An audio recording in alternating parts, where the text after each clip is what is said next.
What if I told you that your biggest opportunities in life are already around you right now, but you can't see them, simply because your mind isn't ready to receive them? You might think opportunities belong to the lucky, the connected, or the chosen ones. But the Stoics, those timeless masters of inner power, would tell you something very different. They'd say, luck is what happens when preparation meets opportunity. That's not just a quote, it's a reality. Every day, life throws you countless chances to grow, to build, to rise. Yet most people are too distracted, too emotional, or too afraid to act. And that's exactly what we're going to fix today. Because in this video, you'll discover 4 amazing Stoic habits that will help you attract opportunities, not by chasing them, but by becoming the kind of person that opportunities are drawn to. Now, before we begin, let me ask you something. Have you ever felt like life was unfair? Like no matter how hard you work, others seem to get the breaks, the recognition, the success, and you're just stuck waiting for your turn? Marcus Aurelius, the philosopher emperor of Rome, faced this same feeling daily. Imagine ruling the greatest empire on earth while fighting wars, betrayal, disease, and loss. Yet in his private journal, Meditations, he never complained. Instead, he reminded himself, the impediment to action advances action. What stands in the way becomes the way.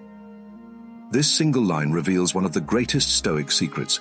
Your obstacles are not walls, they are doors. And when you start seeing life this way, something remarkable happens. You stop waiting for opportunities, and you start creating them through the way you respond to challenges. Let's start with habit number 1. Embrace voluntary discomfort. Sounds strange, right? Who wants to make life harder on purpose? But Seneca, the Roman Stoic, practiced this constantly. He would sleep on the floor, eat simple food, and wear rough clothing. Not because he had to, but because he wanted to remind himself that he could endure it. He wrote, "Set aside a certain number of days, during which you shall be content with the scantiest and cheapest fare, with coarse and rough dress, saying to yourself, 'Is this the condition that I feared?'" Seneca knew that fear of discomfort is what keeps people from taking risks, from chasing dreams, from seizing opportunities. The modern world is addicted to comfort, scrolling, binging, avoiding effort. But Stoicism teaches the opposite. Seek discomfort, because that's where growth lives. When you train your mind to be calm under pressure, you become unstoppable in the real world. Suddenly, that scary job interview, that tough conversation, that bold new idea, they stop feeling like threats and start feeling like invitations. But here's the twist most people miss. Voluntary discomfort isn't about punishment. It's about power. It's about teaching your mind that you are stronger than your impulses. Epictetus, born a slave, became one of the greatest Stoic teachers precisely because he mastered this art. He said, "No man is free who is not master of himself." When you willingly face discomfort, whether through fasting, cold showers, difficult workouts, or disciplined silence, you signal to your brain that you are in control. And when life throws you unexpected pain, you don't panic. You adapt. That's when opportunities begin to notice you. Because opportunities love calm minds, disciplined spirits, and courageous hearts. Now imagine how your life could transform if you practiced this one habit for the next 30 days. Just 30 days of doing one hard thing intentionally, something you usually avoid. Maybe it's waking up earlier. Maybe it's cutting social media after 9 p.m. Maybe it's starting that project you've been postponing. Every small act of voluntary discomfort builds your internal armor, your Stoic shield. You stop asking, "Why is life so hard?" and start saying, "Good, this is my training ground." That mindset alone begins to attract chances that others overlook. Because here's the truth. Opportunities don't knock on closed doors. They knock on prepared ones. And that brings us to the second Stoic habit, one that most people underestimate, but that the ancient philosophers swore by. This habit is the bridge between thought and action, between the person you are now and the person you're destined to become. It's simple, but if you truly master it, you'll never feel stuck again. Habit number 2, the Stoic practice of immediate action. Just do it. No, not as a marketing slogan, but as a way of life. The Stoics believed that hesitation is the thief of potential. Marcus Aurelius wrote, "Waste no more time arguing about what a good man should be. Be one." Those words cut straight to the modern heart. We overthink, overplan, and underact. We drown in motivational videos, podcasts, and self-help books, yet forget the most ancient truth. Wisdom means nothing if it doesn't shape our actions. The Stoics weren't talkers, they were doers. They built empires, commanded armies, survived exile and endured loss, not through comfort, but through decisive movement. Opportunities don't visit those waiting for the perfect moment. They visit those already in motion. Think about how many times you've said, "I'll start tomorrow." Tomorrow is the most dangerous word in your vocabulary. Epictetus said, "How long? Are you going to wait before you demand the best for yourself?" He wasn't telling his students to rush blindly, but to begin. Begin before you're ready.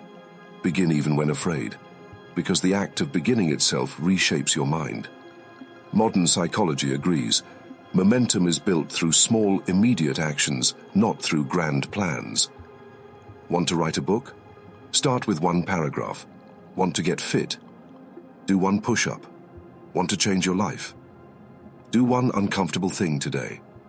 The Stoic doesn't wait for motivation. He moves, and motivation follows. Let me tell you a story. A young Roman soldier once approached a Stoic philosopher saying, "Master, I wish to become great, but I fear I lack the opportunity." The philosopher smiled and replied, "Then act greatly now, in whatever you do." That soldier's name was Marcus Aurelius. He didn't wait to become emperor before practicing greatness. He practiced it in every small duty, every decision, every thought. And when destiny finally handed him power, he was already prepared. That's the essence of Stoic action. You attract opportunity not by wishing, but by embodying readiness in your daily life. You become magnetic to fortune because fortune favors the disciplined. But let's make this practical. How do you cultivate this Stoic habit of action in a world filled with distractions, fear, and doubt? Start small. Pick one task every morning that aligns with your long-term goal and do it immediately. No delay, no scrolling, no after coffee. When you act before your brain can negotiate, you bypass fear's gatekeeper. Seneca warned that we suffer more in imagination than in reality. Most fears dissolve once you start moving. The gym isn't scary once you enter. The business idea isn't overwhelming once you make the first call. The Stoics mastered this, training their minds to connect thought and movement like lightning. Now, here's the deeper Stoic twist. Taking action doesn't mean expecting immediate results. The Stoics never acted for applause or instant reward. They acted from virtue, from the understanding that the act itself is enough. That's why Marcus Aurelius reminded himself daily, do what nature demands of you.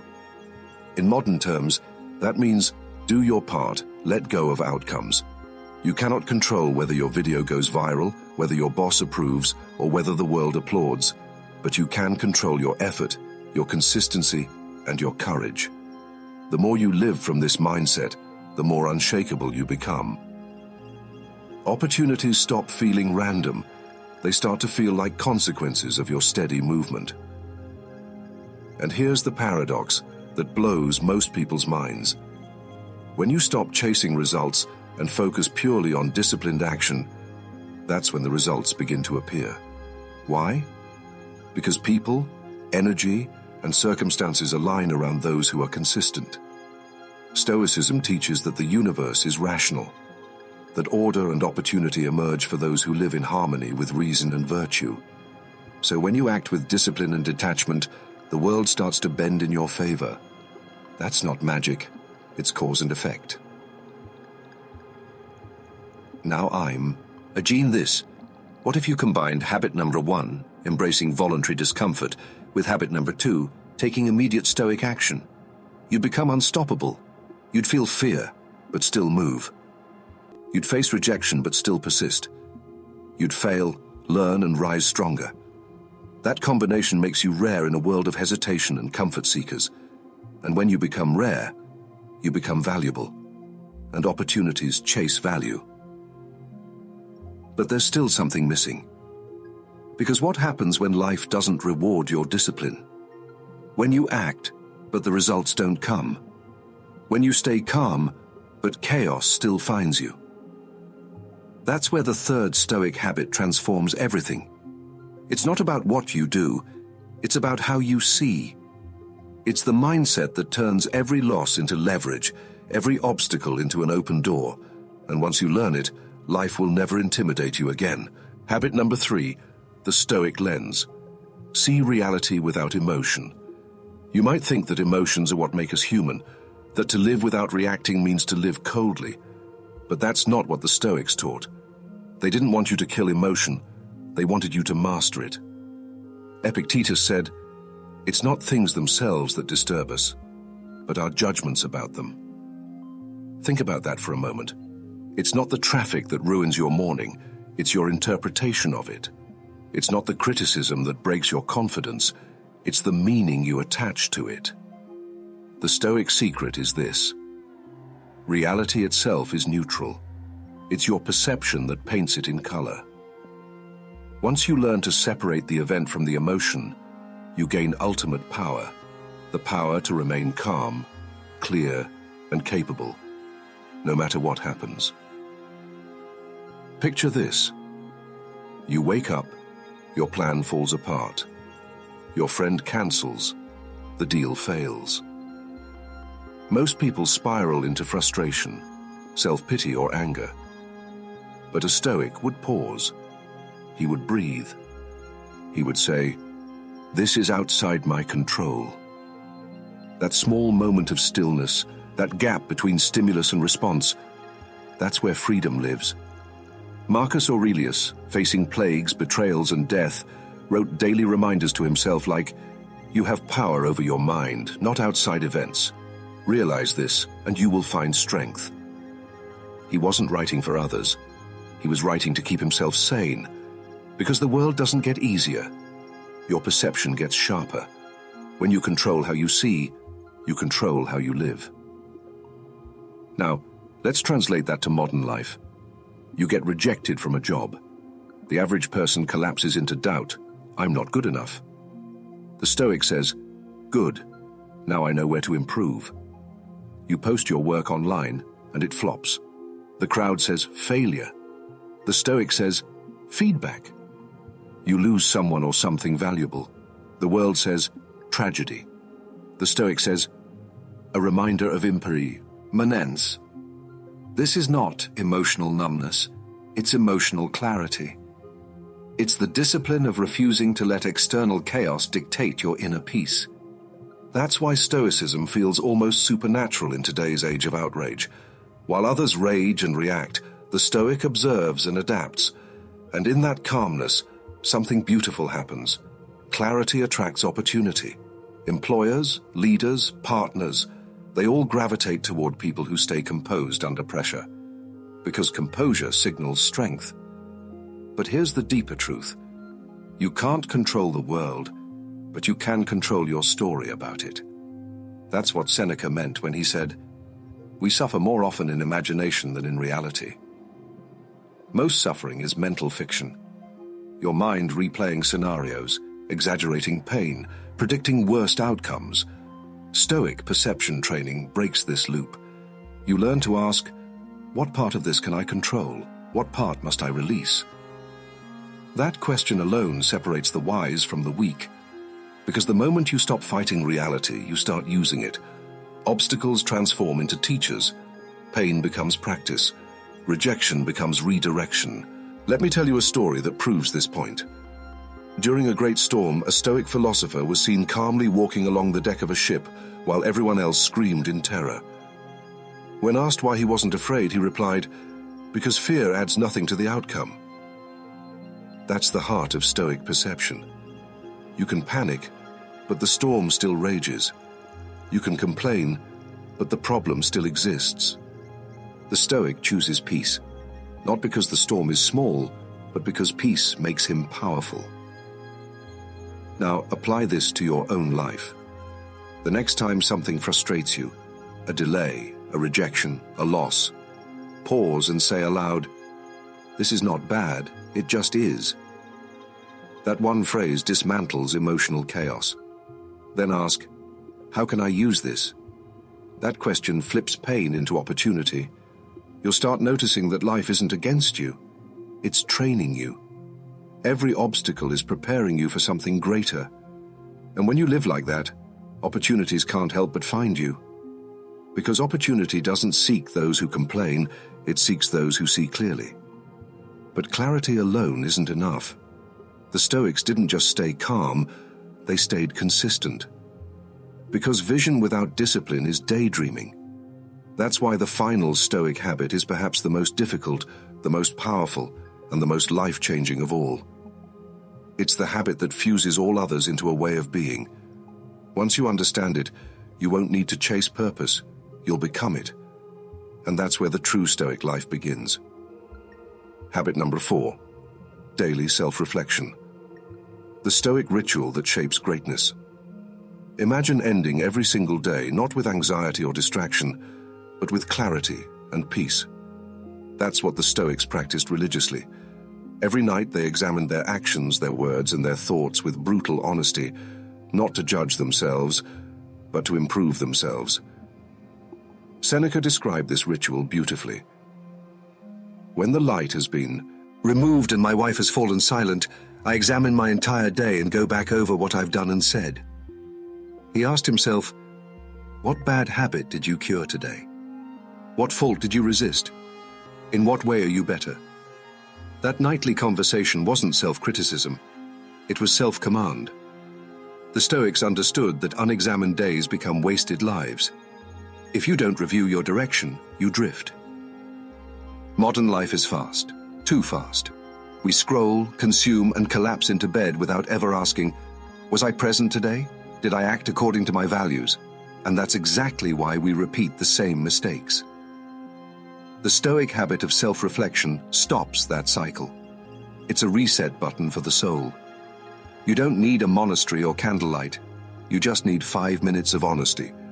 Write down 3 questions. What did I do well? What could I have done better? What did I learn? That's it. Do this every night for 30 days, and you'll begin to notice patterns, your triggers, your excuses, your progress. The Stoics didn't rely on luck. They relied on awareness, because awareness turns chaos into order. Marcus Aurelius wrote Meditations not as a book for others, but as a private diary for himself. He wasn't trying to look wise. He was trying to become wise. He'd remind himself daily to be humble, to stay kind, to focus only on what he could control. That's why his writings still resonate today. They weren't theory, they were therapy. Self-reflection turns your life into your teacher. Every failure becomes feedback. Every success becomes instruction. It's how Stoics sculpted character out of chaos. And the truth is, you can't attract new opportunities until you're aligned internally. The world mirrors your internal state. If you're chaotic inside, opportunities feel random. But when you live with inner order, you start to magnetize clarity, people, and purpose. Let's make this practical. Tonight, when you're alone, put your phone away for just 5 minutes. Sit in silence. Replay your day like a movie. Where did you lose your patience?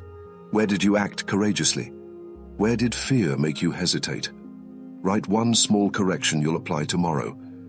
This is not about guilt. It's about guidance. You're training your inner philosopher to steer your life consciously, not reactively. Over time, this ritual transforms you from a passenger of life into its captain.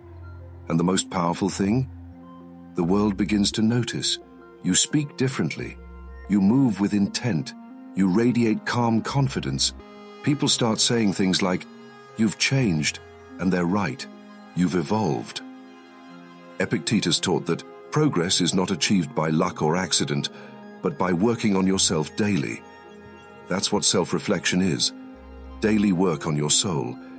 It's not glamorous, but it's divine. Because every evening you refine your principles and every morning you rise sharper, stronger, calmer. You stop chasing purpose and start living it. You begin to see that opportunities aren't external rewards, as they're reflections of who you've become. The disciplined attract discipline. The patient attract peace. The wise attract wisdom. Now imagine this. You've embraced discomfort, taken immediate action, trained your perception, and practiced daily reflection. What kind of person would that make you in a year? A mind fortified by hardship, a heart untouched by chaos, a soul grounded in purpose. That's not a fantasy, that's Stoicism in motion. And the final moments of this philosophy tie everything together into a single truth that could completely rewrite how you live, work, and attract every opportunity you've ever dreamed of. Because at the end of all Stoic practice lies one unshakable realization, one that explains why some people seem effortlessly lucky while others constantly struggle. It's not about luck, it's about alignment. Here's the ultimate Stoic truth. Opportunities don't come to the strongest or the smartest or even the most talented. They come to those who are ready. That readiness isn't luck, it's alignment. It's the natural consequence of living by the 4 Stoic habits you've learned. When you embrace discomfort, you toughen your spirit. When you act immediately, you train momentum. When you see clearly, you master your perception. And when you reflect daily, you stay aligned with your highest self. That's the formula the Stoics lived by, long before the world called it manifestation. They didn't sit and wish for opportunities. They became opportunities. They didn't chase success. They attracted it by becoming the kind of people who could handle it. Marcus Aurelius didn't wake up and hope for a good day. He created one by mastering his morning mind. Seneca didn't wait for perfect conditions to write. He wrote while surrounded by chaos. Epictetus didn't wait for freedom to practice freedom. He practiced it while enslaved. That's the difference between the average person and the Stoic. The average person reacts to life. The Stoic designs it. And that's why opportunities seem to find them. Because opportunity is not luck. It's life's response to your discipline. You can't fake readiness. You can't trick life into giving you what you want while staying inconsistent, emotional, and distracted. Life rewards order, focus, and inner power. So how do you put this all together? Every morning, remind yourself, today, I will face discomfort willingly. I will act without delay. I will see things as they are, not as I fear them. I will end my day with reflection. These 4 Stoic habits will rewire your mind faster than any external motivation ever could. You'll notice your emotions becoming steadier. You'll feel a sense of quiet power in moments that once triggered panic. People will star at calling you lucky, but you'll know the truth. You built your own fortune. Because opportunities are drawn to calm minds the way light is drawn to still water. The calmer you are, the clearer your reflection, and the clearer your reflection, the more life mirrors back everything you're ready for. There's a moment in meditations where Marcus writes, "The universe is change. Our life is what our thoughts make it." He wasn't talking about magic. He was talking about mindset. If you see the world as unfair, you'll find proof everywhere. But if you see it as a training ground, a workshop for the soul, you'll find lessons in every hardship, and with lessons come opportunities. That's the essence of Stoic attraction, not hoping for good fortune, but earning it through mental mastery. And the more you practice, the more natural it becomes. One day you'll realize you no longer need to force discipline. It flows through you. You no longer chase opportunities. They orbit around you. You no longer fear obstacles. They announce your next level of growth. Now pause for a moment. Imagine your life 6 months from now if you lived these 4 Stoic habits daily. You wake up calm, you act decisively, you handle setbacks with grace, and you end each night wiser than before. That's not just success, that's sovereignty. You've become the master of your emotions, your time, and your destiny. You've stopped chasing external validation because your peace no longer depends on it. That's the power of Stoicism. It doesn't give you control over the world. It gives you control over yourself. And once you control yourself, the world naturally responds. Opportunities appear, not because you hunted them down, but because you've become their rightful match. So here's your challenge. Don't just watch this video, live it. For the next 30 days, practice these 4 habits every single day. Embrace one discomfort. Take one immediate action. Reframe one negative event. Reflect for 5 quiet minutes before sleep. Watch how your energy changes. Watch how people respond to your new calm. Watch how the world begins to open doors you didn't even know existed. This is the Stoic path, not the path of perfection, but of progress. Remember Marcus Aurelius' timeless reminder: if it is endurable, then endure it. Stop complaining. That's not harsh, it's freeing. Because the less you resist life, the more it rewards you. The Stoics didn't live to escape the storm. They learned to walk calmly through it. And that calmness made them magnetic. It made them wise. It made them free. And now it's your turn. Be the stillness in the noise. Be the light in the fog. Be the one who doesn't need luck, because you've built alignment. The opportunities you seek are already seeking you. All that's left is to become ready enough to meet them.